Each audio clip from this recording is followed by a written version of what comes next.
नमस्कार, बहुत स्वागत है आपका बंसल न्यूज़ के खास कार्यक्रम में, खास मुलाकात में। आज के हमारे जो मेहमान हैं वो किसी परिचय के मोहताज नहीं हैं।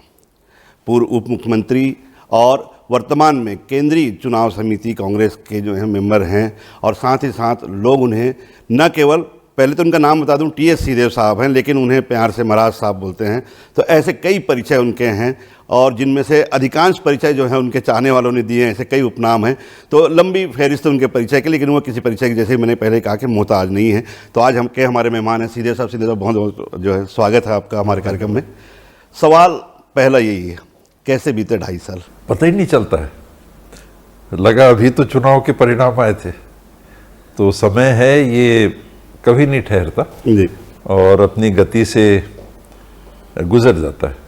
तो 2.5 साल तो बीत गए।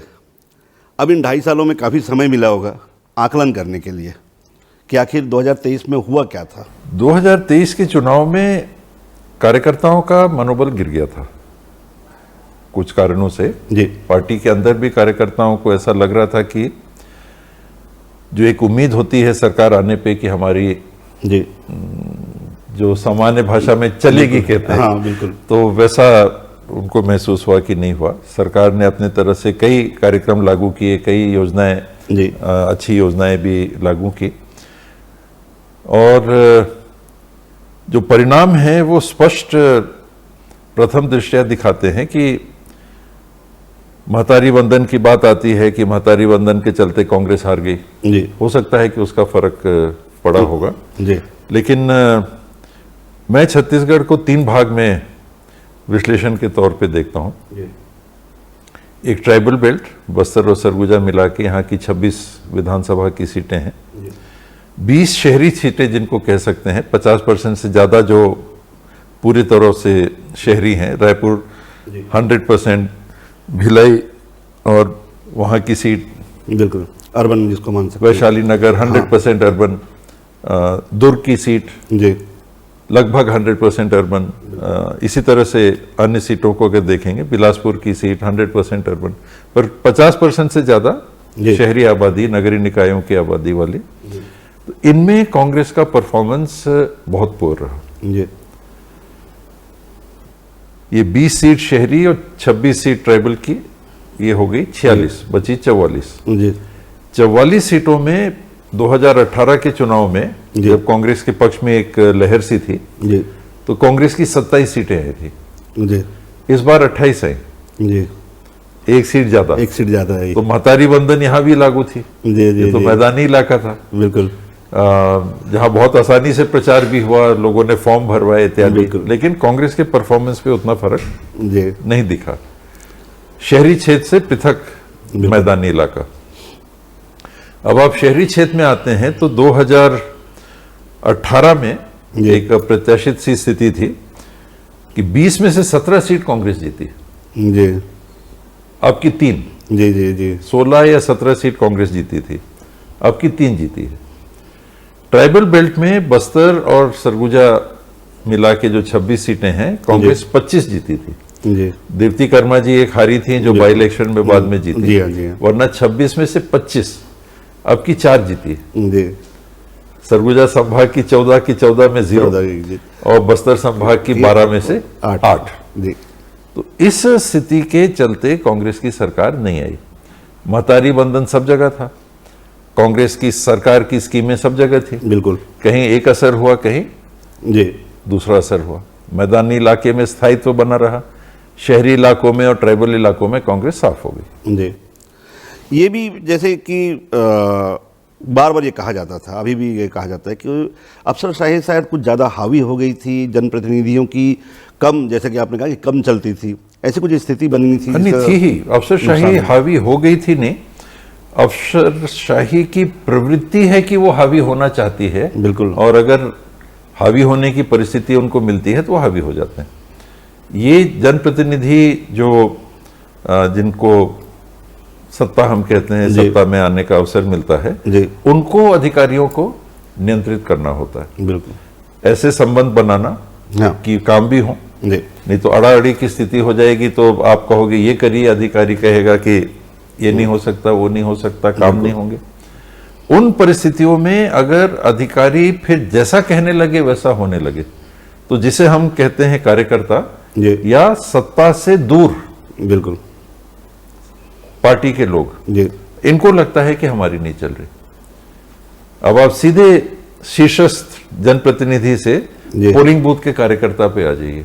बिल्कुल अब शीर्षस्थ जो नेतृत्व आपका है, मान लीजिए मुख्यमंत्री होंगे या कुछ मंत्री होंगे, तो अधिकारी हो सकता है उनके ऊपर उतना हावी ना हो पाए, लेकिन वहां जो भी संबंध बने उसके चलते बाकी जगह कलेक्टर जैसा चाह रहे हैं वैसा कर रहे हैं, यानी बिल्कुल। कलेक्टर चला रहे हैं, बिल्कुल बिल्कुल नीचे उनके अधीनस्थ अधिकारी है वो चला रहे हैं, जी। तो जो कार्यकर्ता है वो फिर हताश होता है। अगर हम अभी वर्तमान परिस्थितियों में देखें, एक चीज़ मेरा साहब, क्योंकि आप तो हमेशा जो है वो क्या बोलते हैं जिसको, स्ट्रेट फॉरवर्ड बोलने वाले हैं, फिल्टर होता नहीं आपकी बातों में, तो मैं वही जो है बिल्कुल सच की उम्मीद करूंगा कि 2.5 साल के इतने के बाद कांग्रेस की जो स्थिति है, दो तरह की, जो मेरा आकलन कहता है कि सदन में तो हम काफ़ी अच्छा परफॉर्मेंस है, सदन में विपक्ष के रूप में इतना अच्छा जो है वो कहीं नहीं, लेकिन सड़क में वो परफॉर्मेंस कांग्रेस का अभी भी नहीं दिख पा रहा है। आप महसूस करते हैं इस बात को?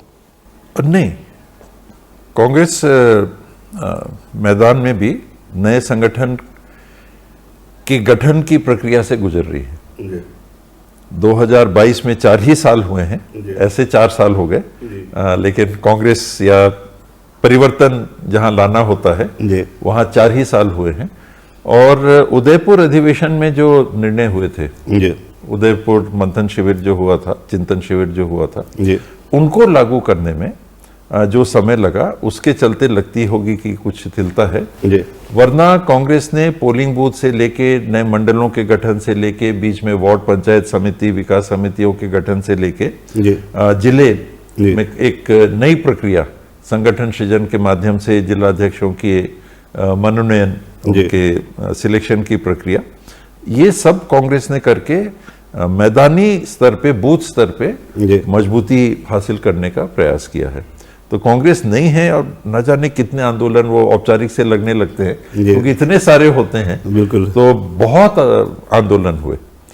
आम बोलचाल की भाषा में हम सभी बोलते हैं, खासतौर पे विपक्ष बोलती है अभी चुनाव करा लीजिए हम जीत आएंगे। कितनी अब की उल्टा है कि सत्ता पक्ष नहीं बोल रही, विपक्ष नहीं बोल रहा है कि हम जीत जाएंगे जी, लेकिन लोगों से जो बात आ रही है वो यही आ रही है जी कि आज चुनाव करा लीजिए।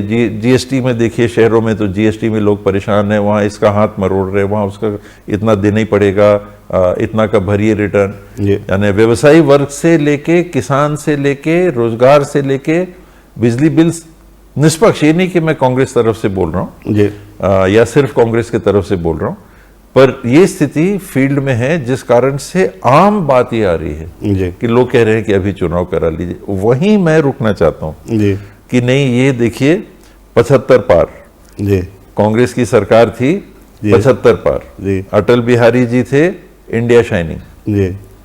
तो कभी भी ऐसे ओवर कॉन्फिडेंस में आना मतलब कि गलत परिणाम की तरफ कदम बढ़ा लेना। कभी भी ओवर कॉन्फिडेंस में नहीं रहना चाहिए। और ऐसा सुन भी रहे हों या वाकई में कुछ सामान्य से ज्यादा परेशानियां लोग महसूस कर रहे हों, लेकिन उस पे टिक के रह जाना बहुत बड़ी भूल होगी। तो कांग्रेस को 2.5 साल में जो संगठन तैयार कर रही है, उसको एक्टिव करके लोगों से जोड़ना पड़ेगा। कांग्रेस के 1 लाख सदस्य हैं, 2 लाख सदस्य हैं, 6 लाख सदस्य हैं, मान लीजिए 10 लाख सदस्य हैं, तो 10 ही है ना। हमारी आबादी तो 3 करोड़ से ऊपर की है, बिल्कुल, तो हम तो 10 ही लाख हैं। तो बाकी तक पहुंचना, ये काम 2.5 साल में आपको करना। 2018 की अगर हम बात करें, इसी तरह की एंटी इनकम्बेंसी उस समय भी थी और निश्चित रूप से इसका लाभ मिला। लेकिन एक बड़ी अच्छी चीज़ जो देखने को मिली थी 2018 में, एक नेतृत्व आपके और भूपेश बघेल जी का जो नेतृत्व था, आपने पूरे एक सर्वे करके एक शानदार घोषणा पत्र कि कौन क्या चाहता है, महिलाएं क्या चाहती हैं, किसान क्या चाहता है, एक शानदार घोषणा पत्र आपने किया, पूरे सभी को मिलाकर जो है आपने एकजुट किया। भूपेश बघेल जी ने उन आंदोलनों को धार दी, जिसकी वजह से लगा कि हाँ, कांग्रेस अब एकजुट है। तो वो नेतृत्व था। 2028 में किसके नेतृत्व में चुनाव लड़ेंगे? उस समय भी सामूहिक नेतृत्व था, क्योंकि पीसीसी प्रेसिडेंट होते हैं जी तो वो नंबर 1 हो गए। बिल्कुल जो अगर हायरार्की हम बनाएंगे या प्रोटोकॉल बनाएंगे तो पार्टी के प्रोटोकॉल में नंबर 1 जी पार्टी प्रेसिडेंट।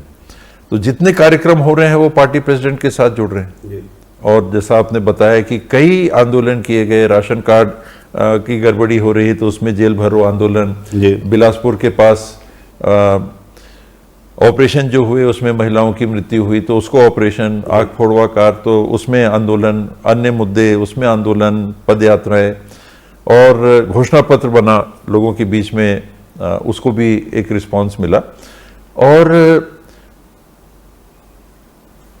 कौन मुख्यमंत्री होगा ये चर्चा ही नहीं थी। बिल्कुल ये जो नेतृत्व की बात आती है, जी काम हो रहा था जिसमें चेहरे दिख रहे थे, तो अन्य चेहरों में कांग्रेस के ये भी 2 चेहरे थे। जी प्रोटोकॉल के हिसाब से number 1 PCC president, number 2 CLP leader, जी तो ये दिखते थे बिल्कुल कि अगर कहीं भी जाइएगा तो मंच में पहले किसको माला जी। पहनाइएगा, वो प्रोटोकॉल है, व्यक्ति नहीं, जी प्रोटोकॉल है। जी और बाकी हम लोग सब साथ में काम करते थे और आपस में ये बात करके करते थे कि मुख्यमंत्री वाली बात जी दिमाग से हटा देनी है, वो दिल्ली का जी। काम है, अपन लोग को करना है। और हम जी। लोगों ने 5 साल संगठन में, विधानसभा में घोषणा पत्र के माध्यम से जी लोगों को एक बेहतर विकल्प बिल्कुल प्रस्तुत करने में सफलता हासिल की। जो मैंने कहा कि संगठन कांग्रेस का है, इतने जी। आपके सदस्य होंगे, लेकिन अगली जो कड़ी है जी वो लोगों से कनेक्ट की है। जी आपने बहुत अच्छा काम किया सरकार में रहते हुए, जी लेकिन कहीं ना कहीं लोगों से कनेक्ट की कमी आई, तब आप चुनाव बिल्कुल। नहीं जीत पाए। बिल्कुल तो ये कनेक्ट बनाने के लिए 2.5 साल में आपको संगठन का जो नया स्वरूप आप दे रहे हैं जी उसको जोड़ना पड़ेगा। इसमें संगठन भी काम करेगा, जिनको सीनियर लीडर्स कहते हैं, जी। 1 से ज्यादा जो जी। हमेशा या 2 से ज्यादा हमेशा होते हैं, जी ये सबकी भूमिका रहेगी।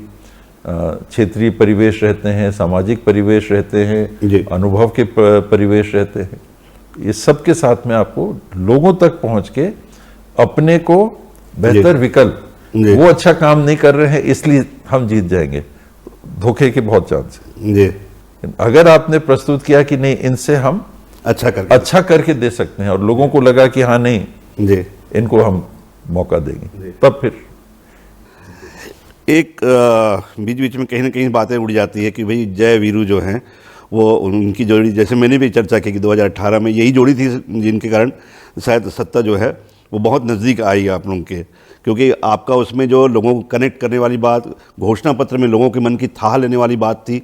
भूपेश जी की वो खासियत थी कि वो आंदोलनों को जिस तरह से वो धार देते थे। अब जय वीरू जो है गहे बगहे चर्चा में आते हैं, तो जय वीरू अभी कैसे हैं? जय वीरू को भी अलग अलग काम मिले हुए हैं।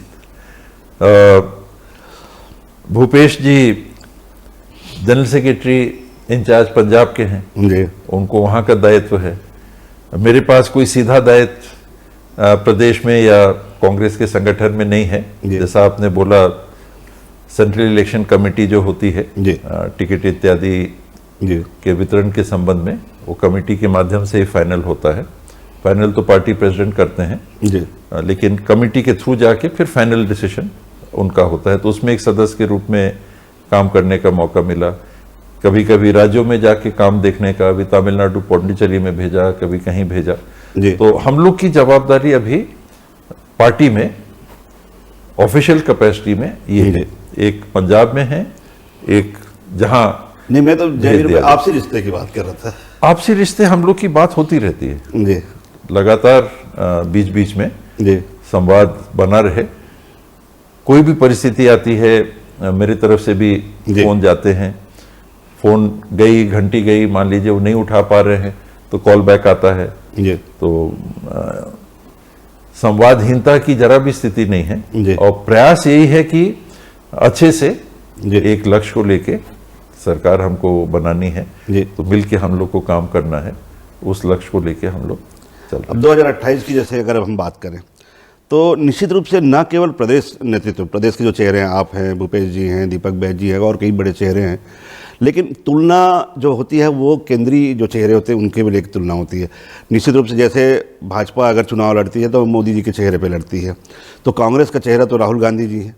वर्तमान में जिस तरह से राहुल गांधी जी की जो छवि है वो पूरे देश में जो बनी है एक अलग छवि, एक मैच्योर नेता की, वो कितना काम आएगी प्रदेश के लिए?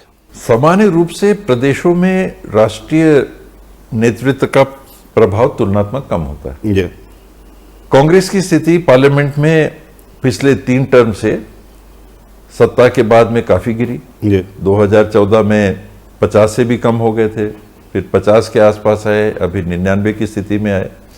तो इस दरमियान में जो सुधार हुआ उसमें राहुल जी की जो सोशल मीडिया बैशिंग हुई, जी जो उनके खिलाफ एक कांग्रेस के लिए नकारात्मक असर बनाने वाला जी प्रचार तंत्र ने काम किया, उससे भारत जोड़ो यात्रा से राहुल जी उभरे। बिल्कुल पूरे देश का कनेक्ट उनने जो मैंने कहा कि जो जुड़ने वाली बात होती जी, है, आप जी, जी। सब काम कर रहे हो, संगठन सब काम कर रहा है, अंततः एक और फैक्टर आपको चाहिए। जी आपको संगठन तो चाहिए ही चाहिए। बिल्कुल संगठन के आगे फिर आप जनता चुनाव का। में जब जाओगे जी। तो क्या सिर्फ संगठन से चुनाव, और भी कुछ चाहिए। जी आंदोलन छत्तीसगढ़ में आपने कहा कि कांग्रेस ने किया, तो आंदोलन का मतलब क्या हुआ कि लोगों से कनेक्ट, बिल्कुल लोगों को लगा कि ये हमारे लिए बिल्कुल कर रहे हैं। राशन कार्ड की गड़बड़ी, वहां गड़बड़ी, ये गड़बड़ी, कांग्रेस बात को उठा रही है, घोषणा पत्र, लोगों से कनेक्ट। उसके पहले और आज तक और जो परिस्थितियां बन रही हैं और जो चल रही हैं, जी जो लोगों तक बातें सीधे तौर पे उतनी नहीं जा रही हैं जो कि जानी चाहिए, जी कि हर बड़े मुद्दे पे जी आप देखिए कि समय से पहले राहुल जी ने जिन बातों को कहा बिल्कुल वही हुआ। चाहे 2016 की नोटबंदी रही हो, जी चाहे जीएसटी रिफॉर्म्स रहे हों, चाहे कोरोना की बात रही हो, चाहे सीमा के विवाद के जी। स्थितियां रही हों, चाहे अब जो बातें सामने आ रही हैं केंद्रीय संस्थाओं के दुरुपयोग की बातें, जी। इलेक्शन कमीशन किस हद तक जाके जिसे कहें कि एक तरफ झुका हुआ, काफी ज्यादा एक तरफ झुका हुआ दिखने लगता है। ये सारी बातें राहुल जी के नेतृत्व की क्षमता से जी। जुड़ी। शिक्षा की बात, अभी एक बड़ा आंदोलन मुख्यतः युवा वर्ग ने खड़ा किया, तो जिस मुद्दे को लेके राहुल जी पहले से ही जी चर्चा में लाना चाह रहे थे, अंततः वही मुद्दा एक ऐसा बना जिसमें यूथ जी पावर के आधार पे केंद्रीय मंत्री को इस्तीफा देना पड़ा। बिल्कुल जो सोचा नहीं जा सकता था कि मोदी जी वो कैसे, तो राजनाथ जी का स्टेटमेंट है कि ये तो यूपीए नहीं है, एनडीए है, यहाँ इस्तीफे नहीं होते। जी जी जी जी तो वैसे भी मूवमेंट्स में एक तरफ जहां राहुल जी का ग्राफ का जो है वो बढ़ता हुआ दिख सामने रहा आ है, रहा वहां उनका बिल्कुल घटता हुआ दिख रहा है। राम मंदिर में जिस तरह से चढ़ावा की चोरी की बात सामने आई, जी प्रमाणित बिल्कुल बात आई, और सारे लोग मोदी जी द्वारा चयनित, अमित शाह जी द्वारा चयनित, परोक्ष अपरोक्ष रूप में, कोई नहीं मानेगा कि उनने चयन नहीं किया। जी जी वहां पर गड़बड़ी हो रही। बिल्कुल करप्शन की बातें कि न खाऊंगा न खाने दूंगा, एक मोदी जी की छवि बनी कि देश ने कहा, सोचा और माना कि नहीं, इनके माध्यम से हम परिवर्तन ला सकते हैं। जी यूपीए 2 के समय जो भ्रष्टाचार इत्यादि की बातों को लेके एक विषाक्त वातावरण कांग्रेस के विरोध में बना, जी उसमें मोदी जी को एक स्वीकारोक्ति मिली कि इनको देखते हैं, बिल्कुल गुजरात में ये किया है, यहाँ करके देखते हैं। वो ग्राफ लगातार जो एक मिथक है वो अब जो है हाँ ग्राफ जी घटता दिख रहा है। तो वो परिस्थिति, तो इन परिस्थितियों में केंद्रीय लीडर्स की जो भूमिका मेरे हिसाब से तुलनात्मक राज्य जी। के चुनाव में जी। सीमित रहती है। उसमें भी जो असर होगा, लगता है अभी कांग्रेस पक्ष को जी लाभ और भाजपा को कम लाभ। अब आपको लेके जो स्पेसिफिक कुछ सवाल कर रहे थे, कई मंचों में आपने कहा कि आप चुनाव लड़ने के इच्छुक नहीं हैं। नहीं था पिछले चुनाव में, जी और कारण भी वही थे जो जय वीरू की बात आती है और परिस्थितियां बनी थी। जी तो मुझे लग रहा था कि इसमें न केवल व्यक्तिगत मेरे को भी, जी। पार्टी को भी नुकसान हो रहा है, जी और उस स्थिति का हल अगर कुछ ऐसा अच्छा होता नहीं दिख रहा है, जी तो मेरा किनारे हो जाना मेरे लिए भी और पार्टी के लिए भी जी अच्छा होगा। लेकिन मैंने प्रयास किया माहौल बनाने का। जी कि चुनाव के लगभग 1 साल पहले कुछ साथियों ने जो काफी करीबी हैं जी उनने कहा कि नहीं बाबा ये चुनाव तो लड़ना पड़ेगा, तो मैं लगभग मेरा मन था कि नहीं लड़ूं जी कई कारणों से। जी मैं काम कर रहा था, मुझे काफी संतोष है मंत्री के रूप में जो काम करने को विभागों में मिला। जी बहुत कुछ किया जा सकता है और किया जा सकता था, लेकिन जो भी हुआ जी मुझे व्यक्तिगत संतोष है, बाकी लोगों का आकलन है। और 5 साल और मिलते तो मुझे लगता है कि उनको और आगे कामों को बढ़ा सकते थे, लेकिन परिस्थिति में मेरे को ऐसा लग रहा था अब तो 5 साल और बीत गए, जी अब नई परिस्थिति आएंगी, चुनाव के पहले क्या परिस्थिति बनती है जी उस हिसाब से। वैसे तो इस सवाल का जवाब मुझे पता है आप क्या देंगे, लेकिन सवाल जो बार बार हर तीसरे चौथे दिन हम मीडिया वालों के सामने आके खड़े हो जाता है, प्रदेश अध्यक्ष को लेकर भारी कवायद चल रही है, तो प्रदेश अध्यक्ष को लेकर क्या वाकई में ऐसी कोई कवायद है या केवल और केवल कुछ लोगों द्वारा उड़ाई गई ये बातें हैं? लोगों द्वारा नहीं, देखिए मैंने नेतृत्व पहले भी ये परिवर्तन को कहा कि मीडिया उन बातों को उठा लेती है जी जिसकी चर्चा वो ग्राउंड में देखती है। जी मीडिया जब सुनती है कि कुछ लोग चर्चा कर रहे हैं, जी उनके बीच में किसी बात को लेके कौतूहल है, तो मीडिया उसको, जी। और आज मीडिया की पहुंच इतनी हो गई है कि वो फिर एक इशू बन जाता है। खासतौर पे सोशल मीडिया, सोशल मीडिया भी, खास करके विजुअल मीडिया भी, सोशल मीडिया भी, अब तो विजुअल मीडिया भी सोशल मीडिया प्लेटफॉर्म पे। हाँ मतलब कम से कम उपलब्ध है। विजुअल मीडिया के पास कुछ ऑथेंटिसिटी दिखाने के लिए होता है, सोशल मीडिया के पास तो ऑथेंटिसिटी प्रूव करने का और कोई बाध्यता नहीं। कई राज्यों में चेंज हो रहे हैं, जी तो वो प्रश्न है। वर्तमान में मेरी जो जानकारी है, छत्तीसगढ़ की फाइल खुली नहीं है जी विचार के लिए। जी छत्तीसगढ़ की फाइल, अगर उसको फाइल कहे जी जी तो बिल्कुल वो चर्चा खुली नहीं है। और जिन राज्यों में चुनाव होने हैं वो राज्य अभी प्राथमिकता पे हैं। जी तो उत्तर प्रदेश देख लीजिए, उत्तराखंड देख लीजिए, पंजाब देख लीजिए, बिल्कुल। गोवा देख लीजिए, मणिपुर देख लीजिए। जी अभी पार्टी जो फरवरी में या 2027 में चुनाव होंगे, इसके बाद फिर जी। नवंबर में हिमाचल का आ जाएगा, जी तो यहां पार्टी का ध्यान है। और 2028 में छत्तीसगढ़ का होना है। जी इन कैंपेन चूंकि 1 साल पहले, 1-1.5 साल पहले शुरू हो जाता है, हाँ, बहुत तो कम समय देना भी वर्तमान में मुझे अगर मैं लगता आपकी है कि व्यक्तिगत राय पूछूं, आपको लगता है नेतृत्व परिवर्तन की आवश्यकता है आवश्यकता की बात तो नहीं होती चुनाव है, को ध्यान में रखते हुए? वो हाईकमांड ही भांप सकता है। जी हम लोग का दृष्टिकोण सीमित रहता है जी और उनके पास ओवरव्यू रहता है। 50 जगह से उनके पास जानकारियां आती हैं, जी सर्वेज भी वो कराते रहते हैं, जी स्रोत उनके पास अनेकों हैं, बिल्कुल मीडिया के भी चैनल उनके पास उपलब्ध रहते हैं, मीडिया के साथ ही सोशल मीडिया के साथ ही जी। एनजीओज इत्यादि, जो हम लोग के पास सामान्य रूप से जी नहीं रहते। और फिर पार्टी वर्कर्स, एक बहुत ब्रॉड सेक्शन बिल्कुल मेरे पास हो सकता है, जो मैं जिसको ठीक लगता हूँ वही मेरे पास जी, है, जी। पर वहां तो 20 लोगों को 20 ठीक लोग लगने हैं। वाले लोग जाके अपनी अपनी बात क्योंकि वहां तक बीच में ये पहुंचाते बातें हमारे सामने आती रहती कि कई लोग दिल्ली दौड़ लगा रहे हैं। हैं। हाँ, जब ये बात जैसे मीडिया में आ गई जी तो दोनों चीज होती है। मीडिया ने वो बात उठाई जो लोग कह रहे जी। हैं, अब मीडिया ने उठा दी तो बाकी लोग कहते हैं कि कुछ होने वाला है, कुछ होने वाला तो चले दिल्ली। तो अगर चेंज करना है तो जी। मेरी समझ में चुनाव के पहले चेंज में जिनको भी जवाबदारी मिलती है वो बहुत जी। कुछ नहीं कर पाते। नहीं, जैसे हमने उदाहरण देखा था, चरणदास बहन जी को केवल जो है वो 6 महीने पहले ही चेंज कर दिया गया था इलेक्शन से पहले, तो उसका परिणाम भी हमने देखा था। बहरहाल एक आखिरी सवाल महाराज साहब आपसे, चुनाव जैसे कि आपने बताया काफ़ी एंटी इनकम्बेंसी है, और भाई कांग्रेस तो आशान्वित है ही वर्तमान परिस्थितियों को लेकर, और हमेशा विपक्ष आशान्वित रहता ही है। अब इलेक्शन हो गए, कांग्रेस अगर फिर से सरकार बनाने में कामयाब भी हो गई, तो टीएस सिंहदेव जी अपने आप को किस रूप में देखते हैं नई सरकार? कांग्रेस सरकार के साथ काम करने वाले जी व्यक्ति, जी जिस रूप में भी मेरी उपस्थिति रहेगी जी संगठन में, तो संगठन के माध्यम से, जी अन्य माध्यम से, एडवाइजर के माध्यम से, जी जिस रूप में भी परिस्थिति बनी रहेगी, मेरा राजनीतिक लक्ष्य जी 2029 के चुनाव को छोड़ दें, क्योंकि उसमें भी मैं कांग्रेस के लिए सकारात्मक योगदान देना चाहूंगा छत्तीसगढ़ में। जी तो कांग्रेस की बेहतरी का काम जी। 2029 तक करके। नहीं, मैंने जो कहा कि भाई सरकार बन भी गई, तो जो भूमिका की बात थी, तो नेतृत्व भाई स्वाभाविक रूप से आप मेरा सवाल समझ रहे हैं।